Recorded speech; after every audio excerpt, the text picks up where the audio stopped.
Hai Bunda, berjumpa kembali bersama saya Indah Endaliani di live Instagram Hai Bunda.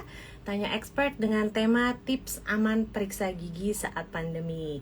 Nah, narasumber kita pada hari ini adalah Dr. Gigi Zaki Aulia SPORT.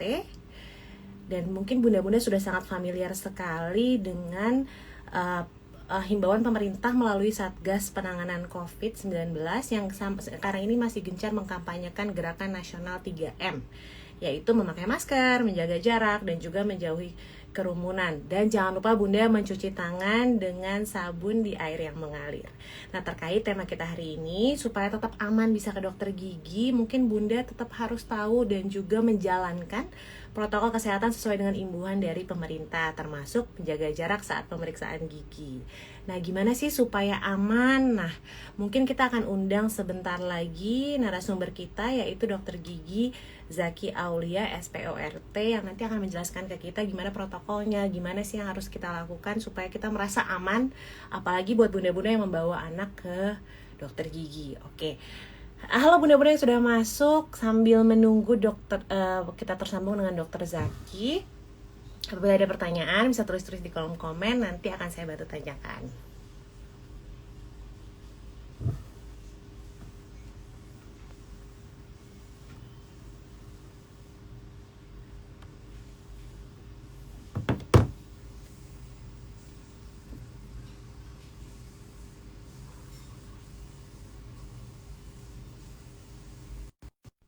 Ya, sebentar lagi kita akan tersambung dengan dokter Zaki. Saya mau remind lagi. Halo dokter. Halo, Wah, dokter hai. udah lengkap sekali. Gimana Iya, kabarnya dok? alhamdulillah baik. Gimana Indah kabarnya? Alhamdulillah juga.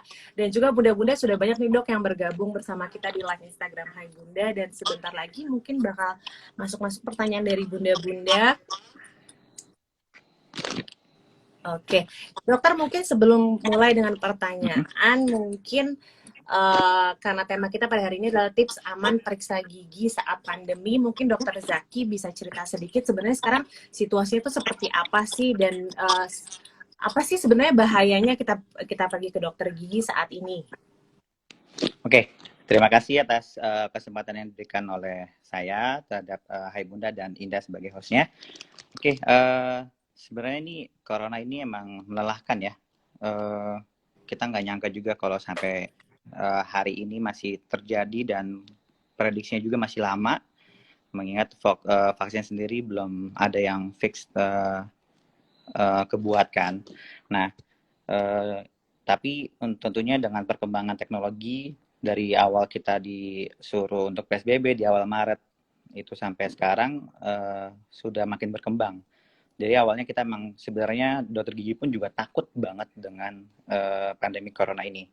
Jadi awal-awal pun juga kami secara massal menutup praktekan kami hampir selama 2 minggu, ada yang sampai 1 bulan atau sampai Lebaran pun masih ada yang tutup. Karena emang kita tidak tahu sama sekali seperti apa sih virus ini, invasinya dan jenisnya seperti apa dan sampai kayak gimana batasannya. Jadi kita Bahayanya gitu awal-awal ya tuh dok ya. benar-benar tutup total. Tapi semakin kesini semakin kita bisa mempelajari dan teknologi juga makin maju, sudah mulai banyak nih yang berani buka atau berpraktek. Ya, satu intinya adalah untuk melayani masyarakat yang emang mempunyai masalah gigi gitu. Oke, dok, terkait mengenai standar pemeriksaan gigi selama pandemi ini tuh sebenarnya seperti apa sih yang dianjurkan oleh pemerintah, atau mungkin apakah setiap klinik itu sebenarnya punya kebijakan sendiri-sendiri, atau setiap rumah sakit itu sebenarnya punya kebijakan sendiri-sendiri buat mengatur seperti apa kira-kira protokolnya? Ya, baik. Pertanyaan bagus.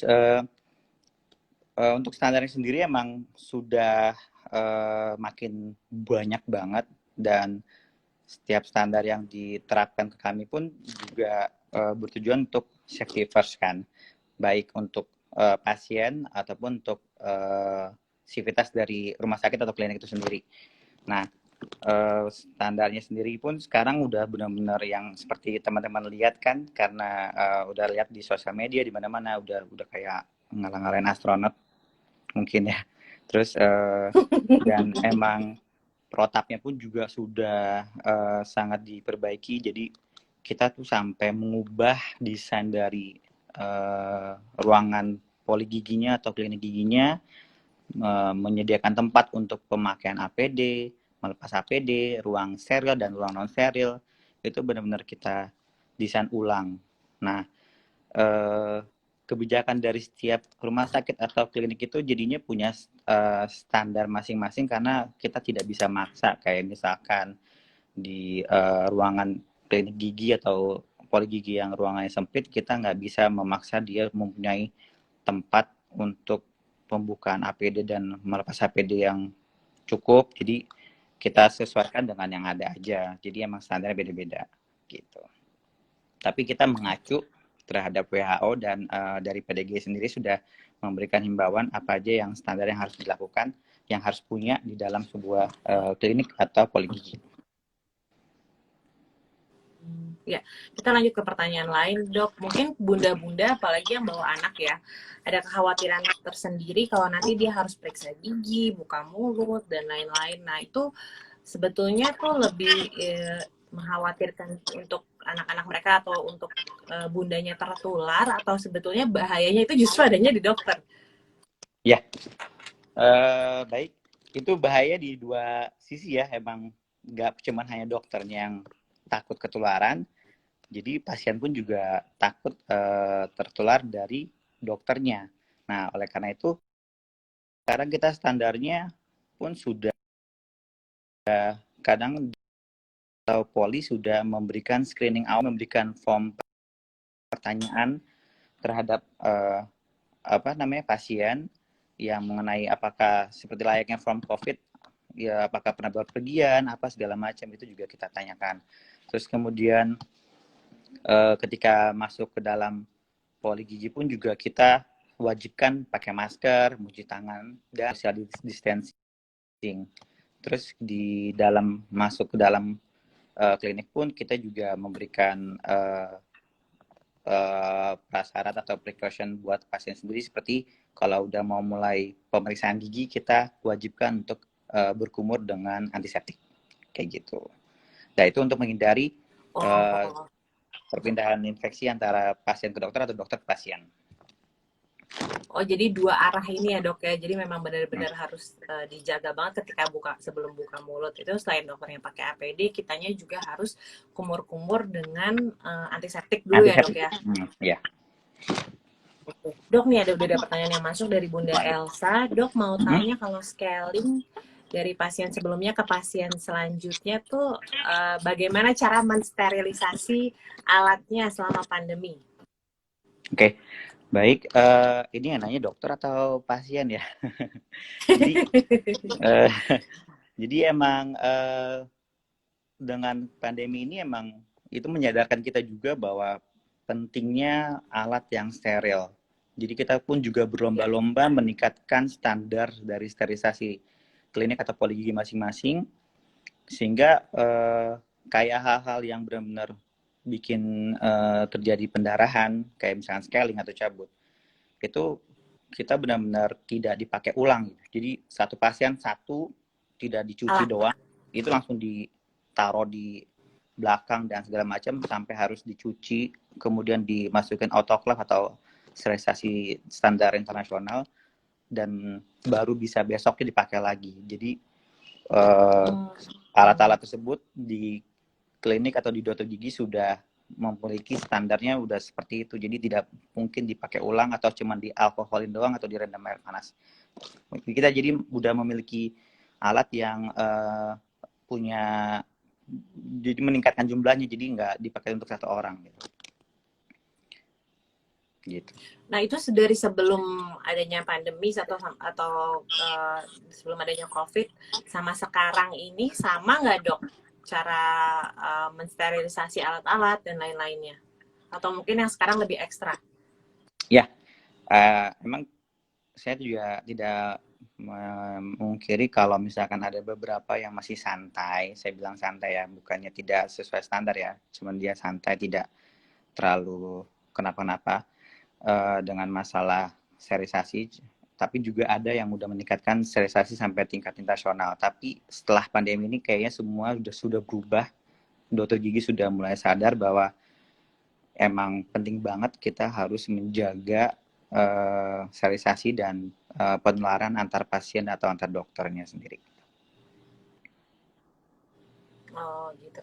Oke dok. Nah sekarang kalau seumpamanya harus operasi gigi gitu dok ya, atau bedah mulut gitu. Nah itu dia ada tes-tes tertentu dulu nggak sih yang harus dilalui setiap pasien? Apakah Ya, harus disuap dulu atau di rapid cukup atau gimana tuh dok? baik. Jadi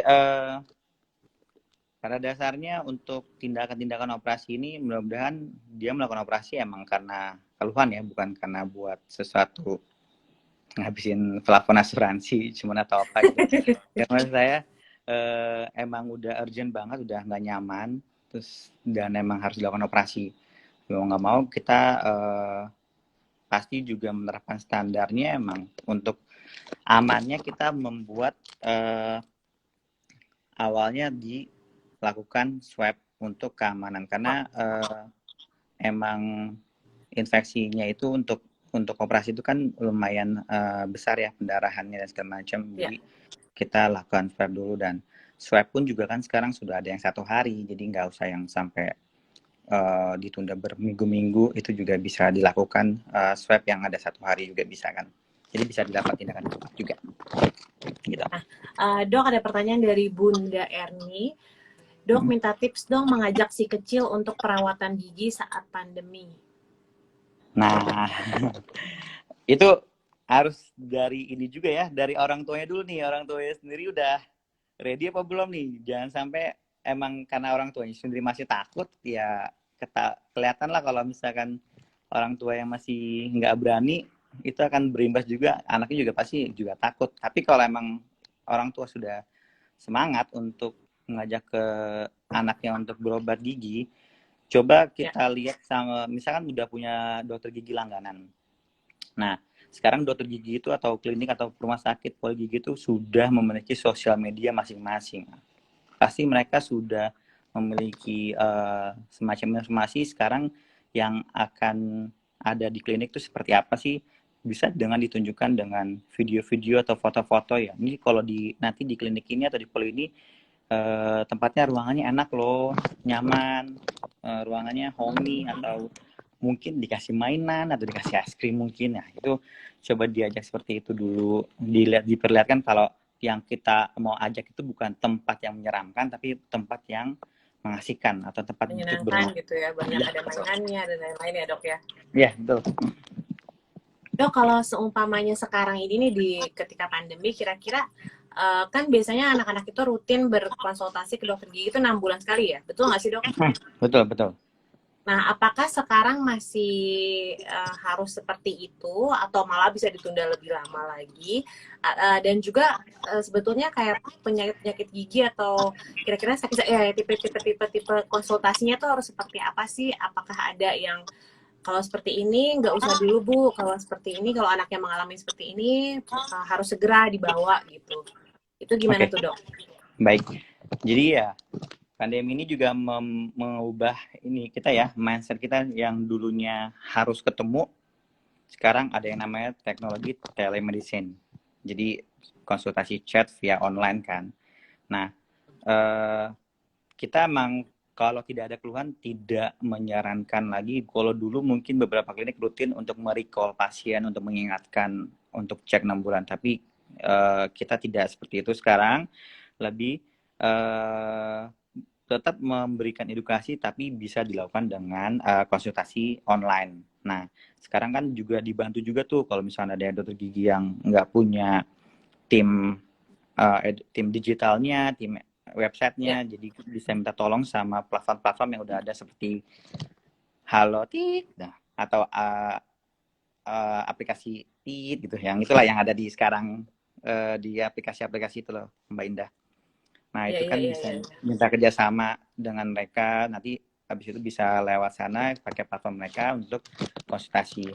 Cuman emang untuk di gigi terbatas banget ya, emang pada ujungnya gigi itu tidak harus ada tindakan untuk menangani kasus-kasus gigi yang emang udah urgent atau sakit. Jadi telemedicine ini atau konsultasi chat ini emang masih terbatas, tapi minimal itu mengurangi waktu kunjungan atau jumlah kunjungan ke klinik. Oke. Tapi kalau untuk ya tadi kayak yang problem-problem itu apa sih dok yang sifatnya urgent buat anak-anak dan memang kayak oh ini harus dibawa ke dokter ini gitu. Kalau memang udah seperti apa gitu. Baik, kalau sebenarnya ini harus jawab dokter gigi spesialis gigi anak, tapi saya coba bantu aja. Jadi emang beberapa kasus untuk anak-anak, yang terutama untuk anak-anak, ya lebih baik pertama emang hubungi klinik langganan kalian atau dokter gigi. Coba konsultasiin dulu seperti apa kasusnya, tolong difotokan giginya seperti apa, kan kameranya udah canggih-canggih. Nah, gigi yang emang udah sakit dan tidak bisa diatasi dengan obat-obatan seperti obat yang ada kayak penahan rasa sakit seperti Tempro dan yang lainnya, ya emang itu boleh untuk dilakukan kunjungan ke dokter gigi gitu. Terus kemudian gigi yang emang sudah goyang dan emang kalau tidak diambil itu jadi lebih sakit, itu juga boleh langsung datang ke dokter gigi. Tapi ya saya bilang coba konsultasikan dulu ke dokternya atau kliniknya yang sudah mempunyai fasilitas telemedicine atau konsultasi online, kemudian baru untuk bikin janji untuk datang ke klinik gitu. Oke, dok, kalau untuk memilih kliniknya itu sendiri gitu, kalau kita bawa anak-anak gitu, kita harus memperhatikan apa sih ketika kita bawa anak dalam hal protokol kesehatannya gitu. Apakah lebih aman kita bawa dia ke klinik atau ke rumah sakit?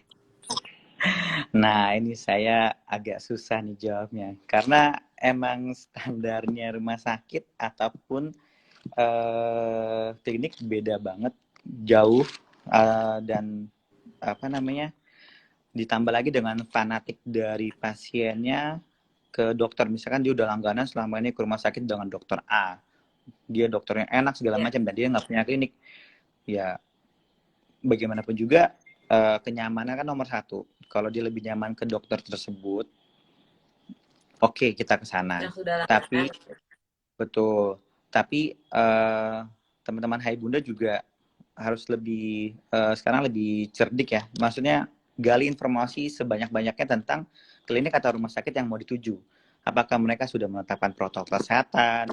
Terus di sana tuh seramai apa sih sekarang gitu. Terus kemudian apakah akan ada penumpukan di ruang tunggu?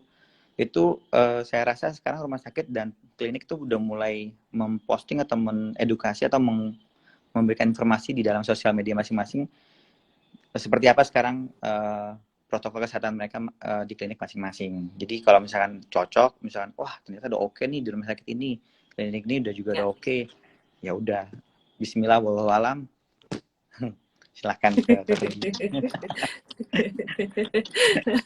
Iya dok, dok. Nah kan kalau kita lihat, kalau kita baca ke media atau kemana-mana gitu ya, pasti kan sekarang tuh kayak indikasi orang terkena COVID tuh makin banyak gitu, tiba-tiba nanti nambah ke sini, nambah ke sini. Kalau dulu seandainya simptomnya cuma A, B, C, D, sekarang udah A sampai Z bisa jadi indikator kita terkena COVID. Nah, terkait mengenai seandainya kayak peradangan gusi atau gigi, problem di gigi itu saat ini ada nggak yang related atau mengindikasikan salah satu bentuk indikator kalau orang itu terkena COVID?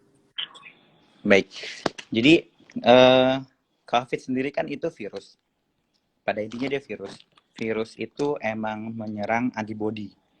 Nah, kita melakukan studi terus-menerus terhadap semua pasien COVID. Emang banyak kan di luar ya, di Indonesia sendiri kurang dipublish. Cuman kalau saya baca di jurnal-jurnal, yang paling nyata, ternyata sekarang itu orang yang terkena positif COVID punya ruam di kelenjar mukosanya atau di dalam mulutnya, ruam merah-merah. Nah, itu ternyata sedikit mirip dengan semua penyakit yang lain kayak flu Singapura atau kayak gitu ya dok, flu Singapura kan ada ruam-ruam tuh. Betul ya, lebih ke sariawan juga. Jadi sekali lagi emang kita nggak bisa mendiagnosa secara tepat dokter gigi terhadap ini seluam ini COVID nih, bukan. Tapi kita bisa lihat bahwa ini ada penurunan daya tahan tubuh terhadap pasien ini dan menyebabkan ruang, dan kita harus mengarahnya ke banyak hal. Jadi bisa karena flu Singapura atau mungkin infeksi virus COVID ini gitu. Jadi mirip-mirip semuanya dengan gejala penyakit virus yang lain terhadap manifestasi oral atau gejala klinis yang ada di dalam mulut ketika terkena COVID gitu. Iya, karena kan juga biasanya kan mereka punya kesulitan untuk menelan kayak gitu-gitu ya dok ya. Dan masih terkait ke tenggorokan dan ya seputaran mulut lah ya, mulut dan tenggorokan. Betul. Dan ini kan swab. Ya lanjutin boleh dok, silakan. Ya, cara pemeriksaan pun sekarang kan sudah berkembang dari yang PCR di nasofaring, sekarang juga ada di orofaring. Mungkin yang terbaru mau dibuatkan juga PCR yang lumayan cepat juga hasilnya melalui saliva, tapi saya masih belum tahu, itu belum dipublish juga. Cuman katanya saliva pun juga bisa mengindikasikan kalau itu mendeteksi kalau itu penyakit COVID atau enggak. Oh jadi dari liur aja gitu ya dok ya? Iya, sedang dikembangkan. Yang pasti bukan saya, Mbak Indah. Dokter fokus. Oke, dok. Nah ini nih, kan pasti juga banyak bunda-bunda yang anaknya saat ini sedang ada perawatan behel atau kawat gigi gitu kan. Nah itu kan kalau seingat saya ya, waktu ketika kita dulu masih pasang behel atau kawat gigi itu kan harus rutin konsultasi. Kadang-kadang sakit, nusuk dan lain-lain gitu. Nah, jadi kalau perawatan behel di masa pandemi ini seperti apa sih dok? Ada pertanyaan dari Bunda Suci. Hai, halo Bunda Suci. Terima kasih atas pertanyaannya. Nah, untuk perawatan behel sendiri, lagi-lagi kalau dulu emang kita takut banget sampai kita benar-benar tutup semuanya. Semua bidang di gigi dari orto sampai anak tuh semua ditutup. Tapi sekarang kita udah lebih siap. Bahkan sekarang kita mengkategorikan jenis perawatan antara aerosol dan non aerosol. Aerosol itu yang berhubungan dengan mata bor yang akan menimbulkan percikan-percikan di udara. Nah,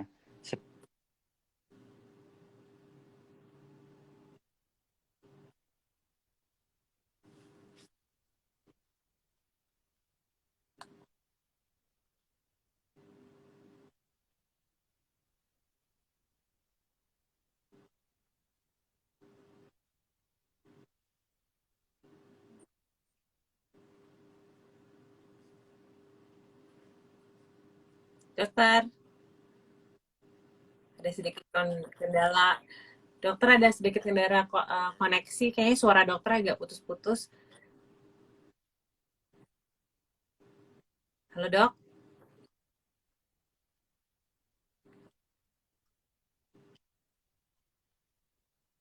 Ya, sudah. Udah jelas, sudah jelas.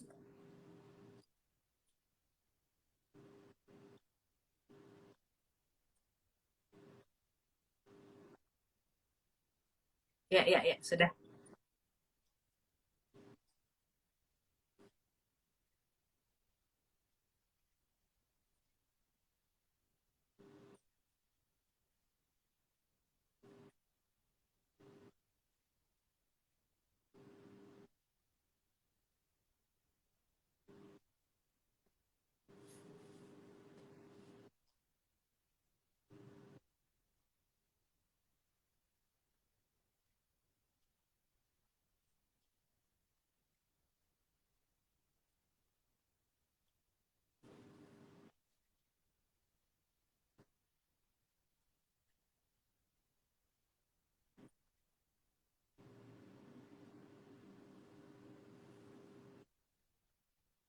kalau pada masa pada masa pandemi corona ini sebaiknya tetap dilakukan, tapi tetap menjaga protokol kesehatan dan selalu bicarakan terhadap dokternya apakah di kliniknya itu sudah menerapkan protokol kesehatan atau belum gitu. Nah, terus mengenai yang behel itu sendiri gimana dok? Jadi nggak ada masalah kalau memang harus konsultasi rutin untuk nggak ada masalah. Karena memang orto itu sendiri ketipikal yang non aerosol, jadi Hmm. lebih aman bahkan di.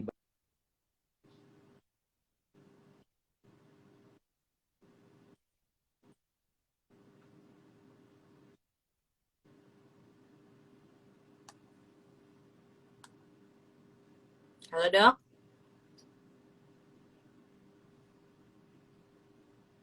dokter.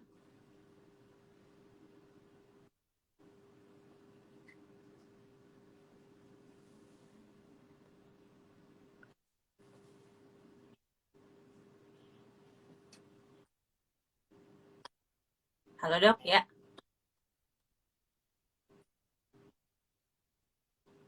Ya Bunda ada sedikit kendala di eh, sinyalnya dokter Zah. Mungkin agak.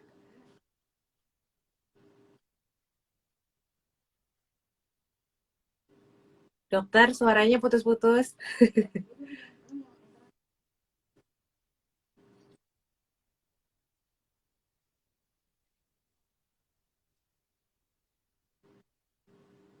Halo dok,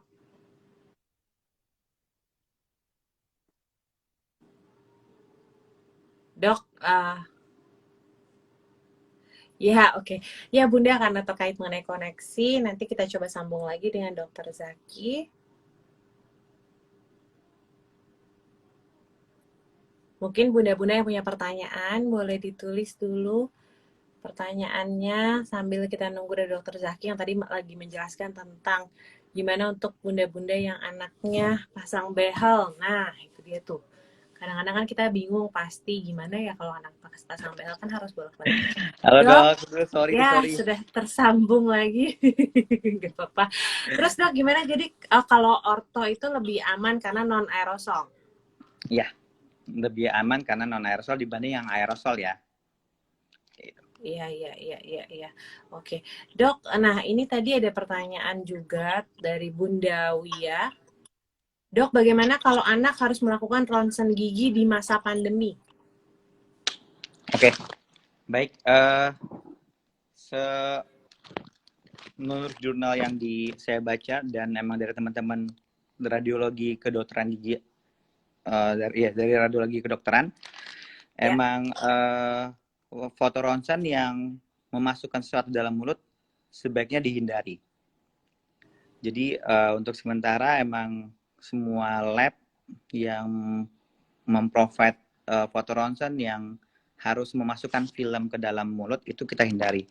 Nah, tapi tetap ada solusinya, tenang. Nah, solusinya itu kita biasanya nanti menawarkan foto ronsen yang lebih lengkap atau panoramik. Jadi nggak satu gigi doang, tapi dia dari ujung ke ujung yang namanya tipenya panoramik. Agak lebih mahal sedikit, cuman lebih aman karena tidak memasukkan sesuatu ke dalam mulut. Jadi eh, bisa tetap dilakukan untuk melakukan foto ronsen. Gitu. Oh, jadi tetap tetap aman atau gimana, Dok? Atau harus Tetap harus pilihnya yang panoramik aja gitu? tetap aman, tapi emang sekarang semua radiologi juga melarang menghindari foto dental atau foto gigi yang kecil dan dialihkan ke foto panoramik semuanya. Oke. Dok, nah kalau selama pandemi ini kira-kira keluhan gigi apa sih yang sering datang dari pasien-pasien? Nah, ini lagi baik lagi nih, banyak cerita lucu emang nih. Sejak corona ini semua orang mungkin stres ya terhadap corona ini kan. Nah, Ya. masalahnya stres itu menimbulkan kadang-kadang GERD atau asam lambung naik, atau mungkin menimbulkan antibodi yang turun.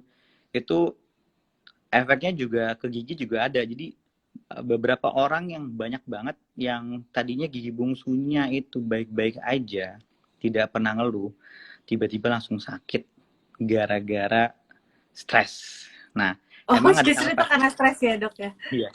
Karena emang ada sangkut pautnya. Semakin stres, antibodi kita makin turun, terus daya tahan tubuh kita turun, gigi yang tadinya baik-baik aja pun juga jadi ikutan sensitif atau malah jadi ngeluh sakit kan. Nah, kebanyakan yang emang lagi pandemi ini kebanyakan sakitnya itu tidak bisa ceritakan ke satu gigi tapi kayak hampir seluruh mulut kayaknya nggak enak gitu, nggak enak aja gitu. Padahal ya kebanyakan sih gara-gara daya tahan tubuh lagi turun, terus juga mungkin di rumah kebanyakan makan, terus jadinya lupa sikat gigi, jadi karang giginya juga lagi menumpuk semuanya. Gitu. Oh, jadi sebenarnya lebih relate-nya ke stresnya itu ya, Dok ya. Jadi yang Betul. bikin memicu pasien untuk datang ke sana. Dok, Hmm. nah kalau seumpama untuk scaling dan lain-lain itu sekarang ini tetap dijalankan atau ada hanya beberapa klinik gigi atau beberapa rumah sakit aja yang memperbolehkan karyawan, memperbolehkan bunda-bunda untuk datang scaling? Ya, baik. Jadi beberapa klinik dan rumah sakit emang tidak bisa disamaratakan. Emang rumah sakit tertentu atau klinik tertentu langsung gerak cepat untuk bisa tetap memprovide atau melayani masyarakat.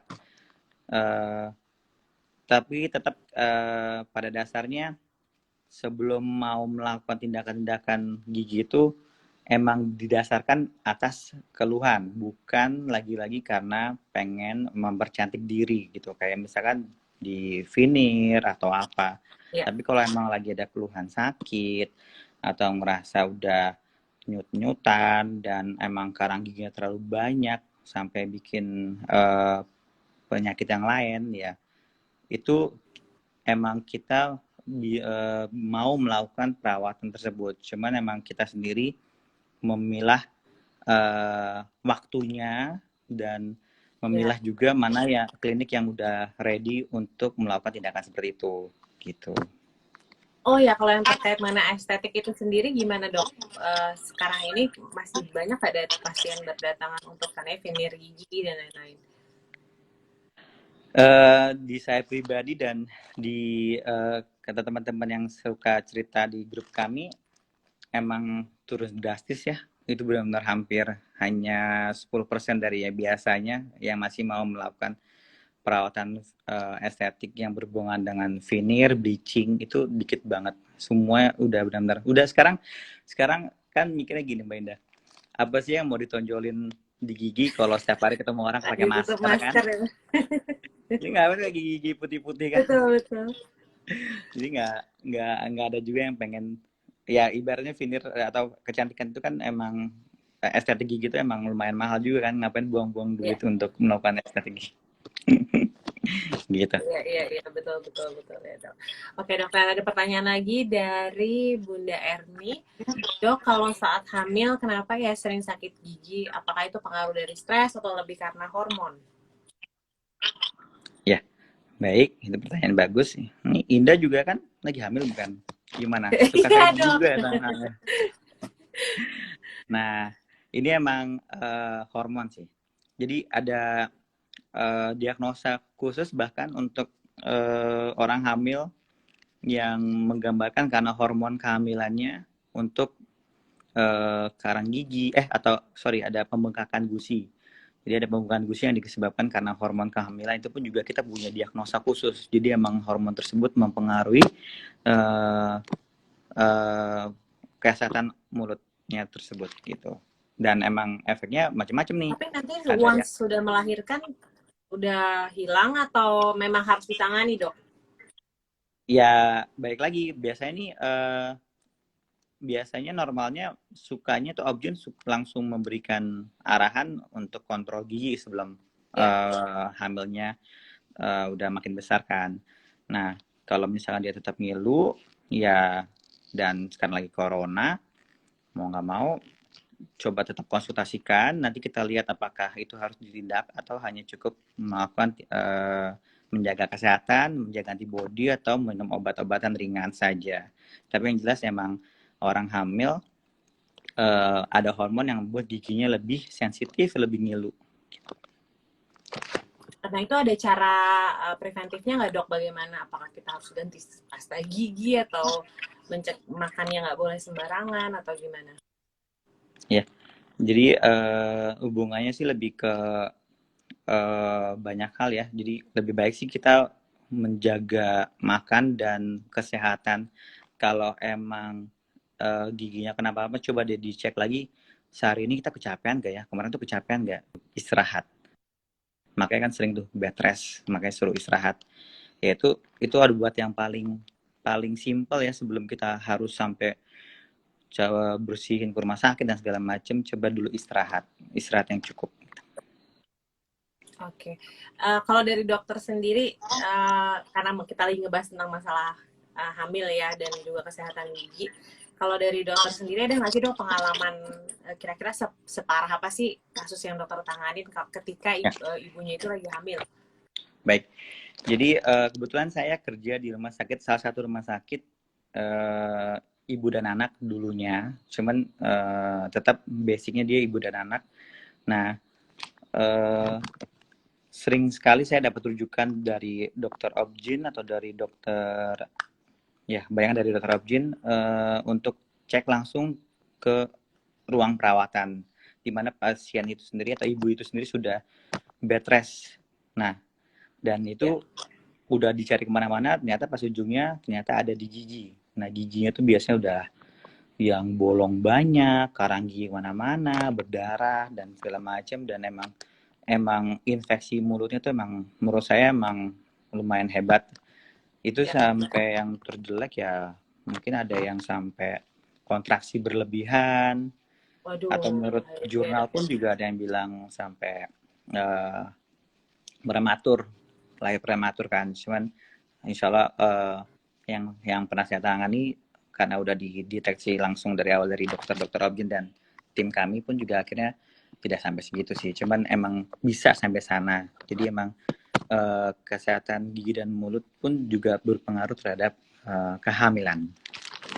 Oke, wah tuh bagus banget penjelasannya untuk bunda-bunda yang lagi hamil ya. Karena memang pasti banyak banget yang punya problem di area gigi atau gusi bengkak Betul. tiba-tiba gitu. Dok, ada pertanyaan lagi nih dok dari Bunda Wia. Ya, Betul atau tidak ya dok kalau berkumur dengan air garam atau air hangat bisa mengurangi sakit gigi? ya, itu betul, betul banget. Bahkan ada beberapa obat-obatan pun juga basicnya adalah garam. Jadi kan nama ilmiah kimianya garam itu kan dari sodiumnya kan. Ada beberapa Ya. obat yang basicnya garam. Emang kita pakai juga untuk pengobatan. Tapi kan masalahnya Bunda juga nggak tahu kalau misalkan konsentratnya berapa yang harus dicampurkan antara air atau garam. Jangan-jangan gara-gara garamnya itu berpengaruh, terus garamnya aja ditelan, nggak dipakai minum, nggak pakai air kan. Nah itu kan juga nggak bagus kan. Nah itu pencampurannya itu sendiri itu ya bisa sih googling, cuman jangan sering-sering lah untuk mencoba-coba gitu kan. Tapi emang bisa, emang bener ada kandungan dari garam itu sendiri mengurangi rasa sakit terhadap gigi. Nah, Gitu. dok, kalau tentang kumur-kumur ya, balik ke topik mengenai kumur-kumur. Apakah betul nggak sih dok sebenarnya katanya kalau kita kumur-kumur pakai air garam sampai ke kerongkongan, habis itu kita buang, itu bisa membunuh virus corona? Ya, itu juga sedang dalam penelitian. Emang beberapa kimia bisa membunuh virus kan. Sebenarnya virus ini pakai sabun yang biasa pun juga sebenarnya larut atau rusak proteinnya. Jadi bisa netral lah virusnya sendiri. Bahkan dulu ingat di Amerika sana presidennya suruh minum alkohol ya untuk membunuh bakteri kan, untuk membunuh virus. Cuman lagi-lagi kita harus lihat dari ingredient atau kandungan dari produk tersebut. Apakah Ya, emang dia sudah diteliti itu bisa ngebunuh kuman atau enggak? Kayak antiseptik yang ya. sering beredar itu sendiri kan sekarang sudah memberikan banyak tambahan baru untuk membunuh virus atau supaya bisa dipakai dalam masa pandemi ini gitu. Gitu Jadi, Mbak ya. jadi kalau yang air garam bisa membunuh virus COVID, itu gimana dok? Itu Belum bisa, bisa, cuman belum. emang Dia bisa emang juga ya? emang harus dengan produk yang sudah emang terjamin ininya penelitiannya. Tapi untuk dilakukan sendiri dengan garam dapur terus dicampur sama air, kami tidak menyarankan gitu. Oh, oke. Udah jelas ya buat bunda-bunda yang kadang suka coba-coba nih pasti di rumah nih dok. kali-kali bisa gitu kan. Dok, kalau mengenai perawatan mulut dan gigi, ada nggak sih sebenarnya perawatan-perawatan tertentu yang mungkin bisa membantu kita untuk menghindari virus corona? Ya, eh, yang jelas kita kesehatan mulut itu mencerminkan dari daya tahan dari tubuh seseorang. Jadi kalau Ya, misalkan kesehatan gigi dan mulutnya itu nggak baik, biasanya juga tubuh seseorang juga nggak baik tuh, pasti ada penyakit bawaan lain. Nah, eh, mungkin udah boleh kita cek ulang lagi dengan telemedicine ke dokter-dokter gigi yang ada, apa yang harus dilakukan. Kalau emang memungkinkan, dicabutlah gigi yang udah rusak parah, terus kemudian ditambal yang udah bolongnya emang udah mulai sakit atau udah mulai kena saraf, dirawat sarafnya. Nah, sampai situ kalau udah ternyata baik-baik aja, jadi maintenance-nya ya kita tinggal sikat gigi yang rutin. Terus kemudian emang tambah-tambah seperti obat kumur juga udah dibolehkan. Cuman kita emang harus bedain obat kumur yang kita pakai. Ada yang buat antiseptik, ada yang buat astringent atau kayak penyegar.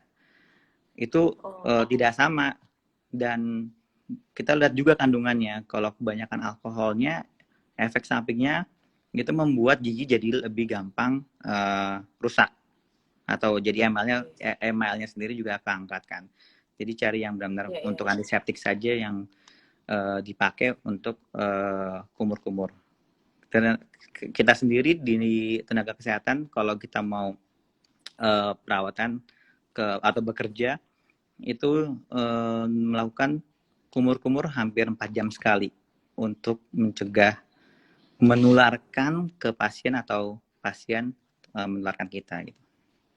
Oh, jadi dari dokter sendiri juga seperti itu ya, Dok ya? Iya, kumur-kumur selalu pakai Padahal udah antiseptik. pakai APD lengkap dan lain-lain. Iya. Oke. Dok, ada pertanyaan dari Bunda Messi. Dok, usia si kecil 5 tahun. Kemarin waktu periksa gigi, ada 5 giginya yang sudah goyang. Tapi dokter giginya belum berani untuk cabut. Bagaimana ya cara merawat giginya? Oke, baik. 5 giginya yang sudah 5 goyang. gigi. Tapi tidak berani dicabut. Umur 5 tahun 5 gigi udah goyang. Itu kejedot atau gimana ya? Jadi Soalnya gimana, 5 Dok? tahun Kira-kira tuh ngerawatnya? kayaknya belum goyang banyak ya. Biasanya paling cuma satu. Itu pun juga nggak terlalu goyang banget. Ya intinya kalau misalkan, nah saya juga nggak tahu kenapa alasan dokter gigi tidak berani cabut. Malahan harusnya kan untuk gigi anak-anak lebih simpel, tidak sampai selama itu di dalam dental dental unit atau dental chair. Ya. Eh, Mungkin saran terenaknya coba cari second opinion aja kali ya ke dokter gigi anak yang lain Hmm. supaya bisa dilihat dulu seperti apa. Seharusnya sih tidak ada masalah ya untuk cabut gigi anak-anak yang udah goyang apalagi gitu. Tapi itu kalau memang udah goyang semua, bener-bener nggak apa-apa, Dok, dicabut semuanya gitu? Kalau gigi Itu itu dia nggak apa-apa makanya ya? jarang sekali yang terjadi sampai goyang lima-limanya tuh jarang nggak biasanya emang goyang tuh selalu bertahap jadi cuma satu dulu bawah terus kemudian naik ke Hmm. atas jadi langsung 5 gigi tuh jarang sekali kasus terjadi kayak gitu jadi nanti pun juga mungkin versi goyangnya Ibu Messi beda kali yang dimaksud sama kita mungkin Ya, dilihat ya, ya. lagi derajat kegoyangannya kalau masih derajat 1 ya mungkin kita tunda terus kok sampai udah goyang banget ya mungkin harus kita cabut. Nah, Dok, tapi kalau seumpama memang ketika kita anak kita giginya goyang nih, terus di saat pandemi seperti sekarang ini gitu ya, baiknya memang dibawa ke dokter gigi atau dibiarkan aja nanti juga lepas sendiri gitu, Dok? Terus cara merawatnya maksudnya mungkin lebih ke apakah sikat giginya harus seperti apa, apakah kenceng-kenceng atau jangan dikenain di area yang goyang atau gimana tuh, Dok? Halo, Dok? Halo, Dokter Zaki? Halo?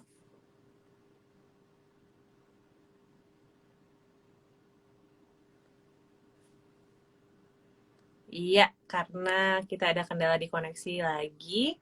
Mungkin sebentar lagi kita akan tersambung dengan Dokter Zaki.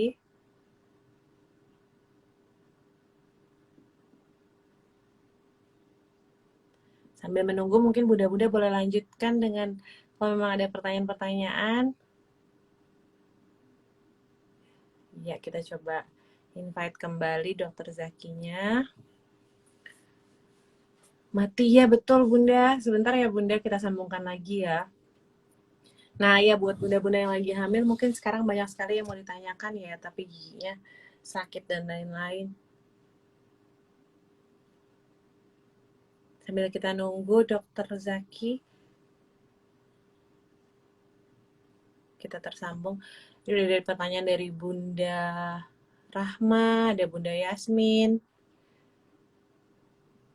Oke, sambil kita menunggu tersambung dengan Dokter Zaki. Sebentar ya Bun ya. Mungkin Bunda bisa tulis. Nah, ini ada pertanyaan lagi dari Bunda Putri. Makasih Bunda Putri sudah bergabung dan sudah kasih pertanyaan. Kita sambil nunggu ya. Tersambung dengan Dokter Zaki sebentar lagi. Nah, ini dia dokter yang sudah kembali. Aduh dok, ini yang nanya banyak banget nih. Aduh, maaf ya. Tiba-tiba terputus lagi di tengah-tengah. Biasanya nggak ada masalah kalau mau webinar nih tiba-tiba kok jadi gampang error ya. Oke, lanjut dok.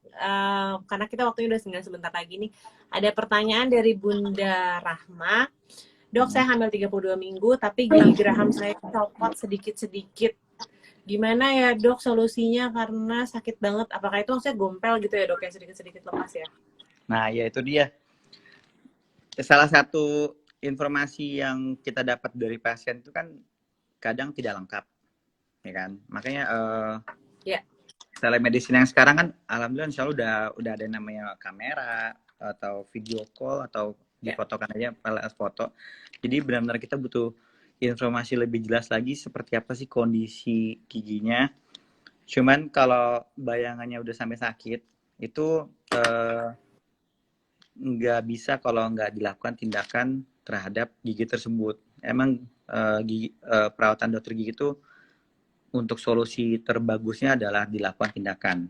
Nggak bisa kita cabut gigi lewat telemedicine kan nggak mungkin. Atau kontrol BH apalagi kalau sudah lepas sedikit-sedikit gitu ya dok. Jadi kita harus tetap datang ke dokter gigi dan mungkin ya di saat itu juga akan dikasih obat ke dalam gigi tersebut untuk meredakan sakitnya terlebih dahulu. Emang kalau gigi bungsu ujungnya sih emang biasanya dicabut, cuma kan kalau lagi hamil nggak mungkin. Nah yang kayak gini-gini sering terjadi tuh di rumah sakit saya bekerja. Pada akhirnya kita coba kasih obat di dalam gigi tersebut sampai nyaman, kemudian tetap mengingatkan untuk balik setelah lahiran. Nah biasanya suka nggak balik tuh, suka ada susah, udah sibuk punya anak, udah segala macem, emang biasanya juga habis lahiran emang bener, kadang udah nggak terlalu sakit lagi. Tapi nanti kalau hamil lagi gimana, sakit lagi. Dok, tapi kalau sebetulnya bahayanya dari operasi gigi untuk ibu hamil tuh di mananya sih dok? Iya, jadi kan ketika dilakukan operasi, kata-kata operasi itu kan berarti ada yang pertama dari suntikannya deh. Kita nyuntikin semacam adrenalin, itu aja sendiri tidak baik untuk jantung atau tekanan darah dari ibu kan, karena mengandung epinefrin atau adrenalin yang membuat tekanan darahnya meningkat. Nah orang hamil juga tekanan darahnya pasti meningkat. Jadi udah double tuh. Itu aja dari situ aja udah kita tidak mau melakukan sampai situ kan. Apalagi nanti kalau ada pendarahan apa segala macam itu enggak deh. Nah kita tunda dulu selagi kita masih bisa pakai cara yang biasa gitu. Oke. Dok ada pertanyaan dari Bunda Yasmin. Dok anak 8 bulan tumbuh 6 gigi. Kapan mulai periksakan gigi rutin ya dok dan cara merawatnya bagaimana? 8 bulan tumbuhnya 6 gigi dok. Hebat. Ya,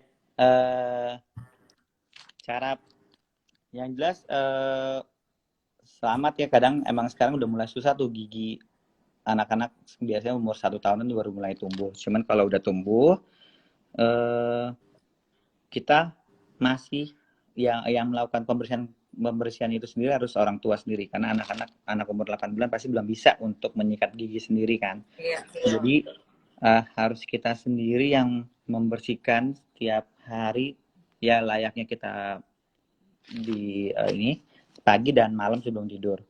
Belum lagi ketika habis nyusuin usahakan dilakukan finishingnya dengan air putih. Itu kalau mau lebih maksimal lagi. Cuman kadang-kadang kalau udah tidur lagi sambil menyusui, terus ntar ibunya juga ikut ketiduran, jadi nggak sempat tuh untuk bersihin atau ngasih minum lagi kan. Tapi minimal besok paginya harus tetap dibersihkan dengan kasa atau tangan jarinya dimasukin dikasih kasa atau sikat gigi yang udah menurut FDA bisa untuk anak kecil, itu kita bersihin sendiri gitu. Oke, Dok, ada pertanyaan lagi nih dari Bunda Putri. Anaknya usia 2,5 tahun tapi susah banget sikat gigi sampai gigi bagian depan sudah terkikis habis. Nah, cara merawatnya gimana, Dok, terutama di saat pandemi seperti sekarang ini? Wah, lumayan cepat tuh, 2,5 tahun sudah habis ya giginya.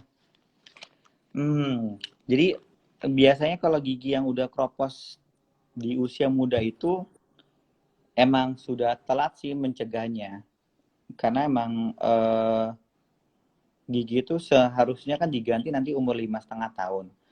Nah, itu untuk mencegah terjadi kayak seperti itu makin parah dan menimbulkan rasa sakit, sebaiknya emang harus lebih ekstra penanganan ya. Jadi udah baiknya itu harus dibawa ke dokter gigi spesialis anak sih. Baik jarinya sendiri dilihat, atau mungkin nanti orang tua tersebut diedukasi gimana supaya nggak mencegah ke yang lainnya, atau nanti anaknya juga mungkin dikasih semacam penambalan ringan kalau emang udah parah banget. Jadi kalau itu sih kayaknya emang udah sebaiknya ke dokter, ke klinik dan ke dokter Gigi gigi. ya, Dok, yang mau Ya. terlepas pandemi atau tidak pandemi ya. Mm-mm. Oke, nah ini, Dok, ada pertanyaan dari Bunda Nurjana. Kalau ukuran dewasa ada gigi geraham yang sudah patah atau tinggal akar-akarnya saja, sebaiknya gimana ya, Dok? Dicabut atau dibiarkan? Walaupun nggak terlalu sakit tapi sudah bolong. Waduh. Jadi gigi gerahamnya ada yang patah atau udah tinggal akar-akarnya doang, Dok. Mungkin mengeropos kali ya, atau lepas. Iya, iya. Itu lagi-lagi balik ke diri masing-masing kan. Lebih banyak mudaratnya atau manfaatnya. Jadi kalau misalkan sampai benar-benar ganggu makan, terus sakitnya tuh nggak hilang-hilang, terus karena emang gigi yang rusak atau sisa akar atau udah nekrosis itu seseorang reaksinya beda-beda. Ada yang bikin bengkak banget, ada yang santai-santai aja, tergantung dari daya tahan tubuh. Kalau dulu mungkin kita emang wajibkan untuk melakukan pencabutan, cuman sekarang ya baik lagi kalau dari diri sendiri kalau udah siap, karena kita juga nggak mau tuh Mbak Indah memberikan garansi keamanan 100% kalau berobat ke dokter gigi, karena nggak boleh kita ngasih garansi 100% kan. Cuman kalau emang siap mental, ya mau nggak mau ya kita lakukan pencabutan atau ke dokter gigi gitu. Oke. Nah, Dok, kalau di dokter pribadi, di kliniknya dokter gitu ya, sekarang standar protokol kesehatannya seperti apa sih kalau memang kita mau bawa anak ke dokter gigi atau ke dokter Zaki? Oke, baik. Wah, ini nanti mulai iklan nih kalau gini. Jadi sebenarnya kita mengacu terhadap peraturan di PDGI atau PDGI itu adalah Persatuan Dokter Gigi Indonesia. Di bawahnya lagi juga ada spesialis masing-masing. Nah, kebetulan di tempat saya bekerja juga memiliki spesialis gigi anak, dan mereka udah lebih expert lagi untuk melakukan prosedur khusus untuk protokol kesehatan untuk anak-anak ini, dan harusnya sudah lebih aman ya dibanding zaman dulu awal-awal corona. Dan salah satunya ya kita melakukan sterilisasi ruangan yang benar-benar di wrapping, di sterilisasi, diganti yang baru, tidak yang kayak dulu lagi. Terus juga waktu tunggunya dikurangin. Hal-hal kayak gitu juga kita sudah lakukan. Seperti juga dokternya juga pakai APD yang lengkap. Nah itu dia nih. APD yang lengkap juga kadang-kadang membuat anak-anak pada takut kan terhadap nggak Iya, kelihatan betul. tuh kadang menyeramkan juga kan. Nah itu beberapa dokter gigi anak juga udah mulai mengatasi hal itu dengan cara memakai baju yang lebih menarik. Mungkin sedikit kelihatan kan kayak gini saya supaya nggak takut pakai layar yang anak-anak supaya nggak terlalu menyeramkan. Itu salah satu Hmm. contohnya sih. Oh gitu. Tapi kalau dari kitanya sendiri tuh dok, kita harus ada apakah harus bawa hasil rapid atau hasil swab atau enggak ada masalah ya dok dengan itu? Ya, untuk kategori non bedah itu kita emang hanya melakukan screening karena kami yakin juga pasien ke dokter gigi itu emang dalam keadaan tidak dalam bawa virus kan, itu yang kita harapkan. Tapi di dalam screening itu pun juga jangan berbohong karena di situ ada pertanyaan apakah Oh, oke. segala macam. Karena data mereka ketika mereka isi kan juga ada data dan nomor telepon yang harus diisi yang suatu waktu kalau misalnya memang kenyataannya pasien tersebut bohong jadi kelihatan gitu kan. Nah, kemudian juga ya itu baik lagi ke protokol kesehatan kita menggambarkan bahwa pasien datang itu adalah pasien OTG mungkin. Nah, makanya kita tetap terlihat di dalam klinik atau poli itu mau kayak gimana orangnya tetap harus pakai masker, pakai APD, terus Ya, jaga ya, ya. jarak itu kita lakuin. Gitu. Oke. Oke, dok. Mungkin satu pertanyaan lagi ya dok sebelum sesinya saya tutup. Terima kasih bunda-bunda yang sudah nanya. Nah, ini nih dok dari pertanyaan Bunda Emma. Ya, Dok, waktu hamil gigi saya bolong, tapi dokternya menganjurkan cabut giginya setelah melahirkan, seperti yang tadi dokter bilang. betul. Masalahnya setelah melahirkan, gigi yang bolong itu kayaknya sudah rapuh dan terkikis. Apakah masih harus dicabut atau gimana? Ya, baik. Ya, itu sama yang tadi saya cerita. Emang problemanya tuh ketika sudah hamil kayak nggak sakit lagi atau udah rusak. Tapi Iya, iya, iya. kayak contoh Ibu Emma ini berarti rapuhnya itu kan baru mahkotanya doang. Nah, itu Hmm. akarnya saya yakin pasti masih panjang. Nah, akar itu kalau misalkan dibiarin juga itu juga bahaya. Baiknya kalau emang udah siap atau merasa yakin bahwa dokter yang kemarin dikunjungi itu punya protokol kesehatan yang baik dan emang ready juga karena kan berarti harus ninggalin babynya di rumah untuk pergi ke dokter gigi, ya udah dilakukan pencabutan. Tapi kalau belum yakin, belum siap mental, tunda dulu. Tapi kalau ada apa-apa, selalu kontak ke dokter giginya. Misalkan sakit lagi atau apa, itu langsung kontak lagi ke dokter giginya. Jadi berarti memang kalau kondisi seperti itu yang kelihatan tuh itunya doang ya dok ya. Berarti memang yang kelihatan di kita tuh belum tentu aslinya betul-betul sudah Betul. keangkat sampai ke akar-akarnya gitu ya. Jadi memang perlu dicek lagi sama dokter gigi apakah itu udah keangkat atau belum gitu. 99% pasien pasti tidak apa namanya gigi kropos itu pasti masih ada akarnya. Nggak mungkin dia kropos tiba-tiba keangkat semua sama akarnya. Bahkan gigi Nah, susu aja kemarin saya masih ada nemuin gigi susu itu ada di dalam dalam mulut orang dewasa di umur 40 tahun. Di umur 40 tahun dia masih ada gigi susu. Berarti emang dia kropos tapi sisa akarnya masih ada, tetap masih ada pasti. Gitu. tapi sebetulnya kalau ada yang ketinggalan kayak gitu tuh bahaya nggak sih dok buat pasien itu sendiri? Nah, itu baik lagi pas lagi ketika gigi susu, banyakan sih yang ketinggalan gigi susu ya itu banyakan tidak bahaya. Cuman kalau itu gigi dewasa, nah dulu kasusnya gimana nih? Ketika dia rusak itu dalam keadaan ada abses, granuloma atau kista, atau cuman hanya kropos biasa. Tapi kalau udah dulunya ada kista terus dicabut patah atau ketinggalan, itu nanti lebih efeknya lebih lebih jelek lagi dan kistanya makin besar kayak gitu. Oke, dok, karena terbatas waktu nih ya dok ya, kita Ya, mungkin mau sebelum sebelum kita tutup mungkin dokter mau ada short message sebelum baba-babai sama bunda-bunda yang ada di rumah, baik. Uh, saya nggak bisa singkat aja kali dok bilang ya, bahwa kalau ke dokter waktunya gigi mepet. ya saya nggak bisa bilang kalau ke dokter gigi aman, cuman yang jelas teman-teman Hai Bunda stay safe, jaga kesehatan, eh, jaga makan juga. Kalau emang memerlukan bantuan dokter gigi, itu kita siap melayani teman-teman Hai Bunda. Jangan malu untuk bertanya, cari informasi sebanyak mungkin dari klinik atau dokter yang mau dikunjungi. Pasti mereka sekarang sudah siap dengan sosial media masing-masing sih. Gitu. Oke, makasih banyak ya Dokter Zaki. Ya, Alhamdulillah ini sama-sama. bermanfaat sekali buat bunda-bunda yang ada di rumah. Kita bye-bye dulu. Ya, dadah, Hai Bunda. Ya Bunda, demikianlah bincang-bincang kita dengan Dokter Zaki.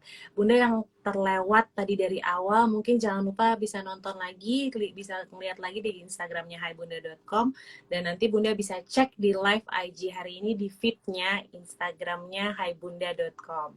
Nah, sebelum saya tutup, jangan lupa Bunda tetap saksikan ya live Instagram Cerita Bunda. Di hari Selasa depan, tanggal 6 Oktober, ada temanya, yaitu menarik banget, tips dan manfaat diet kantong plastik. Waduh, ini pasti bunda-bunda sekarang kan udah gak mungkin lagi kemana-mana bawa plastik. Nah, itu dia.